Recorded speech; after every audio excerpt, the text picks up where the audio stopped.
Good morning, crafty friends. How are you this morning? I'm doing a different kind of video than I've ever done before, and you're going to see a shadow because the light is right above the camera, and I'm going to work this weekend on trying to figure out a new way to do lighting, but I haven't yet figured it out doing the lighting in the dining room. So we're going to work on it this weekend. But anyway, I am sitting here with a box in front of me. I have opened the box, and what was inside of the box is sitting underneath the box right now. So I'm doing sort of an unboxing. I got a gift sent to me.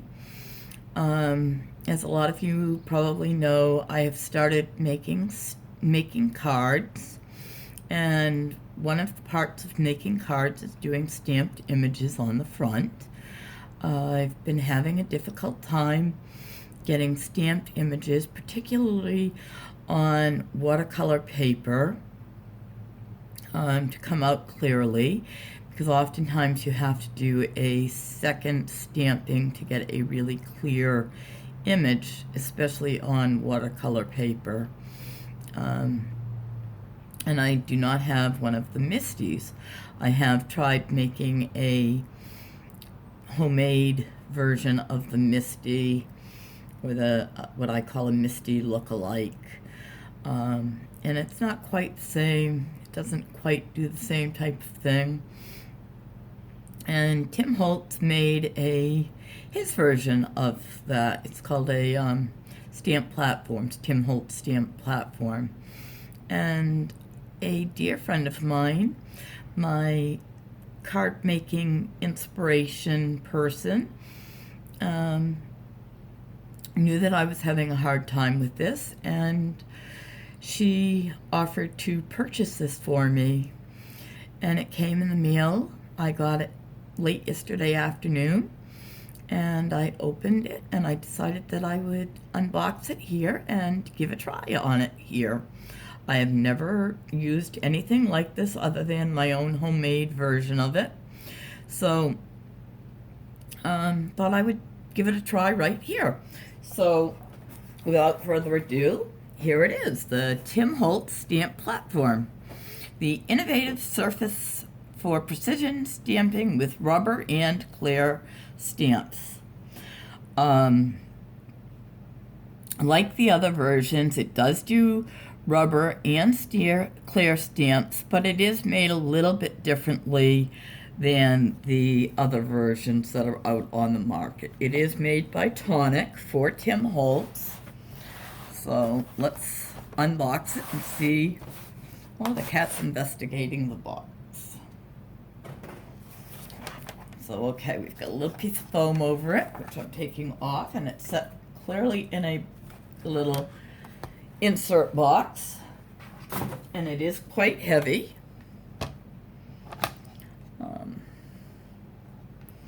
The platform's, the cover is very heavy. It's got a grid. I won't run my fingers over that because I'm sure it sounds like a chalkboard to most of you, or some of you.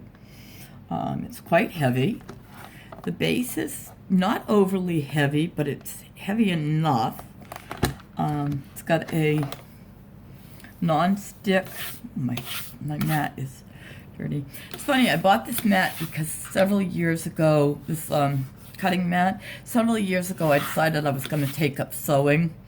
I got a Christmas gift of a couple $100, and I bought myself a sewing machine. And like many other crafts that I have taken up, I think I used my sewing machine maybe 3 times, and now it sits with my son, and he uses it much more than I've ever used it. He's made a kilt and a couple of shirts, and he does cosplay or whatever it's called, and he's made costumes. But anyway, back to this. It's got this grid on the top. It does not have a grid on the bottom, which, from what I understand, the other platforms do have, but it does have a ruler on the top and on the side. And the ruler, which is nice, comes in both inches and centimeters for those of you who measure in centimeters. It comes with 2 magnets, which are very strong. I'm going to take those off and put those to the side. I think that I might buy or make some graph paper to put down here, just so that, yeah, so that I can line things up perfectly on the base. Now the thing that this has on here, now the way it's lined up now, no. I'm trying to figure this out. This is for rubber stamping because it's got the rubber up here and it's got a little lip here so that you can have a little higher base to put your rubber stamps on. And then it lifts out. Now it comes with directions, but I don't read directions. I figure things out on my own. It lifts out at a straight up, and then you turn it around and go straight down. Oh, that's got a metal hinge. You said it. I hope you guys can see. I hope this is on camera. I can't tell. You said it's straight down and it slides right in, and it goes down, and that's for your clear stamps. So I've cut some both. Oh no, I got my magnets together. There, keep your magnets separate. I've got some clear stamps out. I've got a couple of rubber stamps out. And I've got watercolor paper and regular cardstock. And I think I'm going to start on regular cardstock. I need to put a new blade in my cutter because I found that I've got some rough edges. It's got a little handle which I like on this. You put your cardstock right up in the corner. The idea is that you can double stamp without your cardstock moving, without your stamp moving. Now, okay, that can lay down there. I'm going to put this, I'm going to use this one. I've never used this stamp before, so this one. I think I have used this stamp before. This is from Gina K. I bought this as part of a set. I think I'm going to put this right in the center. You put your stamp right in the center, or wherever you want on your piece of cardstock. I'm going to set this in the center. Got this from Gina K. It's part of the summer collection. It's got a little bicycle, a frog, some cacti, and a little floral, and some really nice sentiments. I like this with a bicycle. It says happiness is not the destination, it's the journey. And with sun, it says never let anyone dull your shine.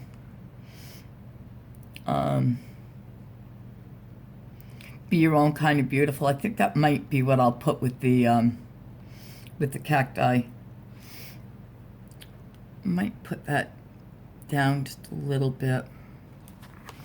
See, if you had the graph paper underneath, you could make sure that it was lined up perfectly straight. And then you bring your stamper down, press down, and it lifts your stamp right up. I may do this sideways. I don't know what's going to work best for me yet. Okay, the magnet picked up on the bottom side, which is okay. And I'm going to ink this up with VersaFine Onyx Black because I may watercolor this. I'm not sure. I've been collecting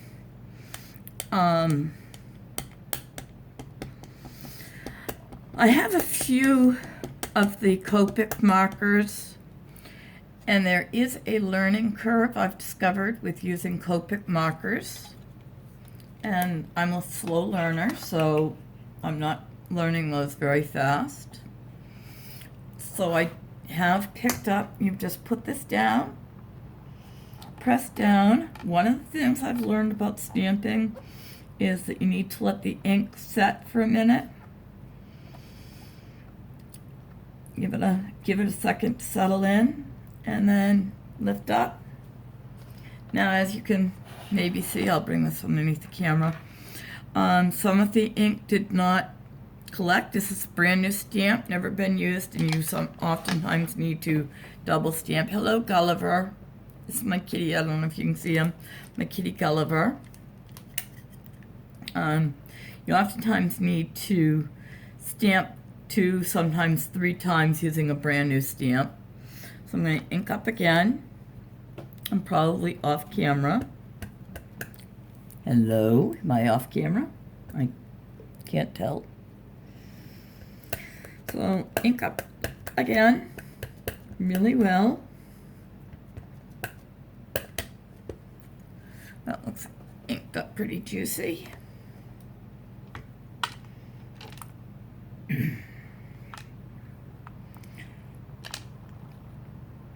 Press down fairly hard, not real hard.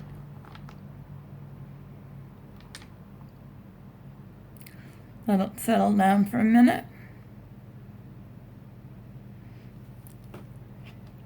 And lift up, and I'm much clearer. See, and I've double stamped and I'm in the exact same spot. Exactly where I was before, and I've got a very, very clear image. So as I was saying, the learning curve on the Copic is a little bit hard. So what I've done is, oh, I got ink all over me. And I can't find my baby wipes. Oh, here they are. I bought a few of the Spectrum Noir markers. And you can buy those in sets of, there's either 5 or 6 in a set. And I'm finding I like those a little bit better than the Copic, only because I like the bullet tip better than I do the brush tip for learning. Just for learning. I think that once I get used to the Copic, and that's going to take practice, and the only way I'm going to practice is doing it. So there we go. There's my stamped image, my cacti. Now I'm going to put on the sentiment, which I decide, and so I just peel off the, so anyway, it's going to be a longer video than I intended. What was I saying? Think, Heidi. It's too early in the morning to think. I'm using the Spectrum Noir because I like the can't think this morning. The bullet tip. So I think I'm going to color this in with the Spectrum Noir. Anyway, a lot of people are using the stamp chamois, I guess from Lawn Fawn. I am a very poor person, as most of you know. I'm not poor, but I live off of limited income. So I can't afford right now to get the stamp chamois. So I looked on YouTube, my favorite place to spend my free time, for alternates to the stamp chamois. And I watched a lot of YouTubes to find alternates to the stamp chamois. And I came up with a product called the absorber, which you can find pretty much any place. Stamp chamois is to clean your stamps so that the ink doesn't sit on the stamp. And the absorber is in the card department. I got mine at Walmart. It's costs about $10, I think. And it comes in this sheet about a little bit bigger than this platform does, as opposed to 5 inches by 5 inches that the chamois comes in. And it is made out of the exact same ingredients that the chamois is, and you get about 8 of them when you cut it down compared to the chamois. So for the same price as one chamois, I got 8 of these. So that's what I'm using. And you just have to stick it in some water, or spray it with some water.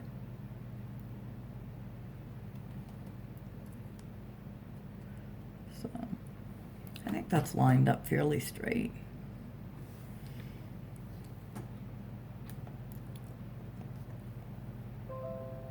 Let's see, I can tell because it's got grid.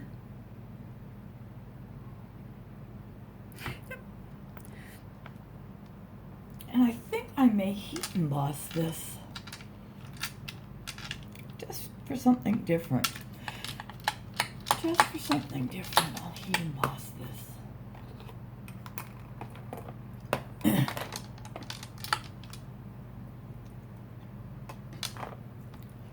Where's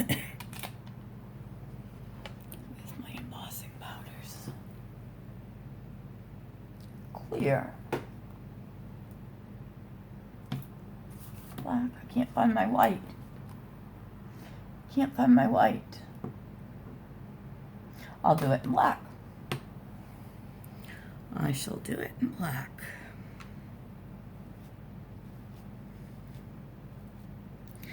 Again, this is a brand new stamp, so I will do it twice. I didn't use my embossing buddy. Again, I'm using a homemade embossing buddy. This is just an old pantyhose foot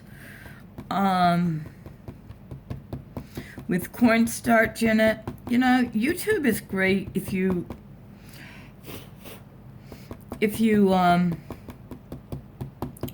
YouTube stuff. You can find alternates to just about anything that you can't. I mean, you can find homemade gesso, homemade this, homemade anything. So if you put the embossing buddy on, it will keep the embossing powder from going where you don't want it to go.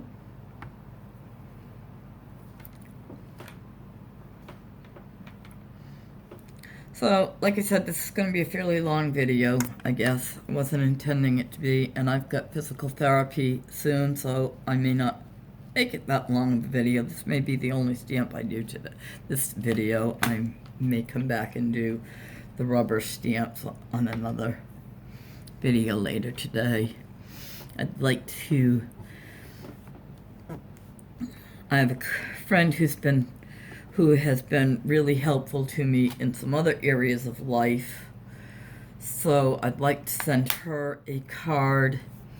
And I've got some Gina Ahrens, some of these stamps, and I'd like to make a card using those stamps because that will really show using the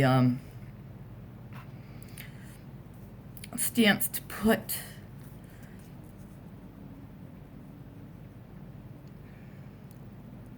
them in different positions. you know, putting the one stamp in place and then the second stamp's in a different place.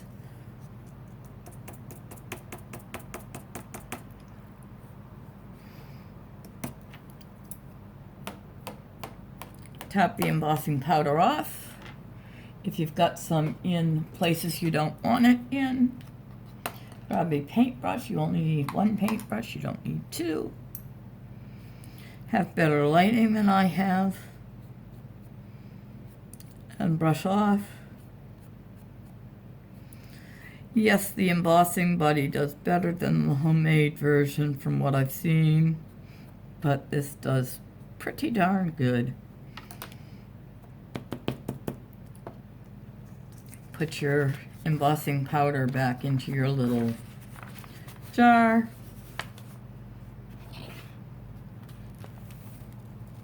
I mean, you guys all know how to emboss, so I shouldn't even be showing this, but I am. So I hope you guys are all having a wonderful morning. Coming on the weekend, I hope you have wonderful big plans. I have a cookout planned tomorrow. My heat gun is buried underneath a bunch of other stuff. Turn your volume down. I'm about ready to turn on the heat gun.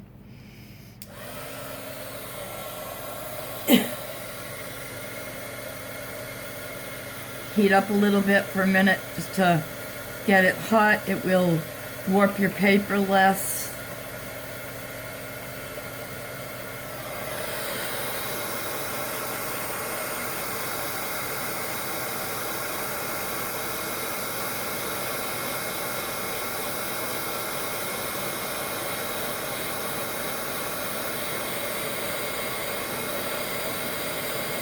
And there we go. Got it organized over there. Be your own kind of beautiful, and then I'm going to color this in. So the stamping platform by Tim Holtz really did a great job in allowing me to stamp both images twice in the exact same spot without overlapping. Like I said, I've not used any of the other stamp platforms other than my own homemade, which I can show you what I made for a homemade. I used a DVD case, and I'm not saying this isn't a good one. It's not great. I stuck a couple of pieces of foam sheet in. I had to tape my paper down. I suppose I could have put a magnet sheet in from the Dollar Tree and used some thin magnets. It does pick up the stamps the same way. So you can make your own version of this for like $1 for the fun foam. You can do the same thing, the same essential thing for, you know, next to nothing. You've got a CD case that you pull out the innards. It does work. It doesn't work as well, but it is, you know, what it is. It's $1.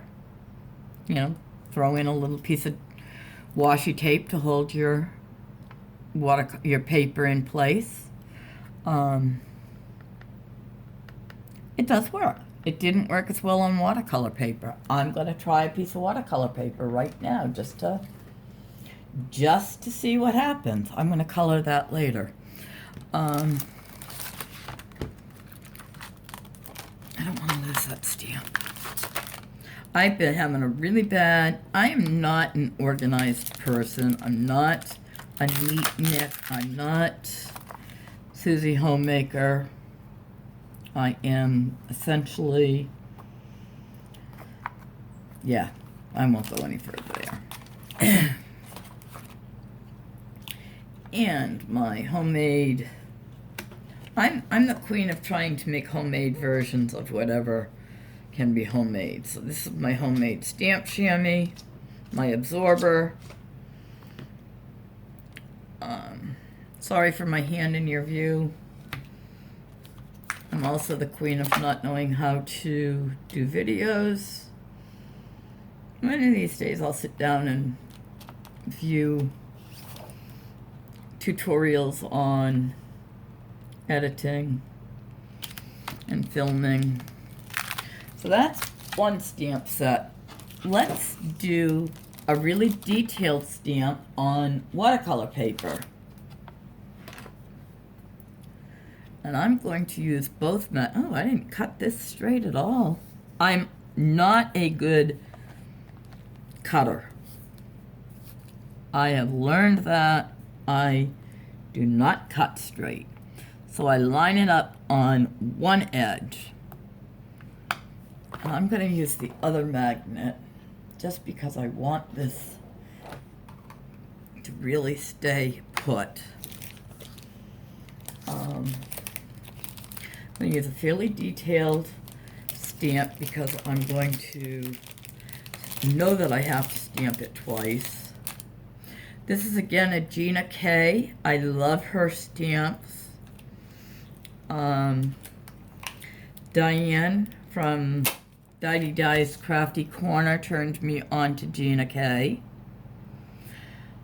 I know I'm going to trim down the edges of this, so I'm not going to worry too much about, or actually I'll probably put this through my scan and cut. And that's my other thing I've been working on learning is my scan and cut. So I'm not going to worry too much about getting it centered. Pull down my top and get it on there. I'm going to use my VersaFine. I love my VersaFine for watercolor.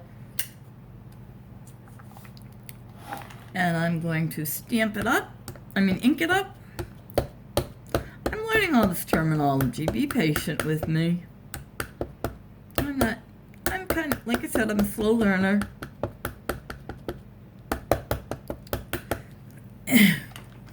Inked up really well. And again, this is a fairly fine detailed stamp. This is watercolor paper. Press down, let the ink settle in. Watercolor paper has lots of nooks and crannies. And I'm using, yeah, I can't think. Canson watercolor paper. I have both.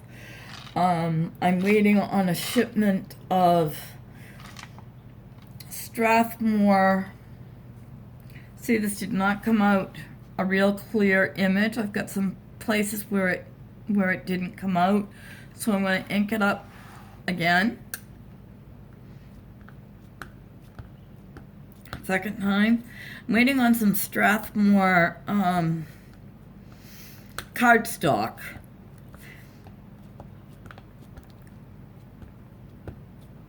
Which is all pre-cut, and I won't have to worry about not getting my things cut straight. I don't know what I'm doing wrong there. I'm gonna talk to somebody and see what the heck I'm doing wrong, why I'm not getting it cut real straight.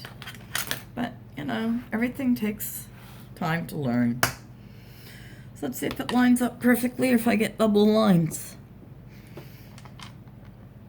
Press down firmly, make sure you get all the little edges. Lift up. Perfect, no little edges. No edges. I got one little line there, and that's my own fault. That is not the platform's fault. That is entirely my fault. And I will use my, what are they called? Zig. What clean color pens to watercolor this. So yeah, I am really happy so far with, you know, just these two little images cut out or stamped out on this platform. Again, like I said, this is the Tim Holtz Stamping Platform. It just was released this week. It's been in the makings. There's been some legal issues on getting it released. The maker of the Misty has not allowed Tim Holtz to release this. Has put some legal issues out for Tim Holtz to not be able to release this, or Tonic Studios to not be able to release this.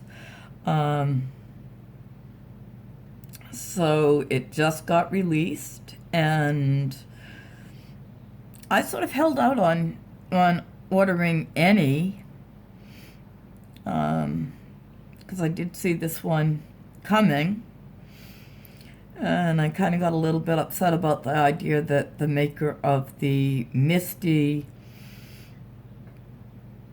had patented hers and was not allowing the others, or had stopped the other brands from doing their thing. I kind of got upset about the idea that she had been having hers made in the USA and charging a fairly hefty amount on them, and then she started sending them over to Canada, to China, and having them made, and yet not passing the savings on to the consumer.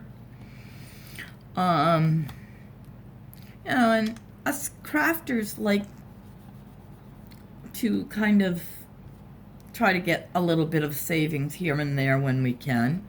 So I got a little bit upset about that. So I said, if Tim Holtz can get this out on the market at a much cheaper price than the Misty, I'm going to hold off. Okay, there are cleaners you can use. This has got ink staining on it, and I think there's a alcohol-based, or you can use alcohol wipes to clean this off. I'm going to have to look online today and see exactly what people are using to clean these off. I'm not going to worry about it right at the moment. I've got physical therapy in a few minutes, so I'm going to let you all go. If you're looking for a platform, you haven't already bought one, I would really recommend this based off the 2 stamped images that I have. The other thing that I like about this, real quick, is that you can fit large sheets of paper. I've started using traveler's journals a lot for journaling, but I think you could probably fit a journal page in here. A lot of people do art journaling on a separate page from, and then put it into, glue it into their regular journal. You could do that in here for stamping. Don't know if you could actually fit your whole journal in. I'm not sure about that. I'd have to try that. I just think that there's a whole lot of ideas that could be done with this. So anyway, yeah, that's my idea. That's my recommendation, my thoughts, just having used it on 2 images. I'll play around with it over the next week or so, week or two, and get back to you. So there you go, the Tim Holtz Stamp Platform. Have a great day, have a great weekend. I'll be back with you soon. Bye.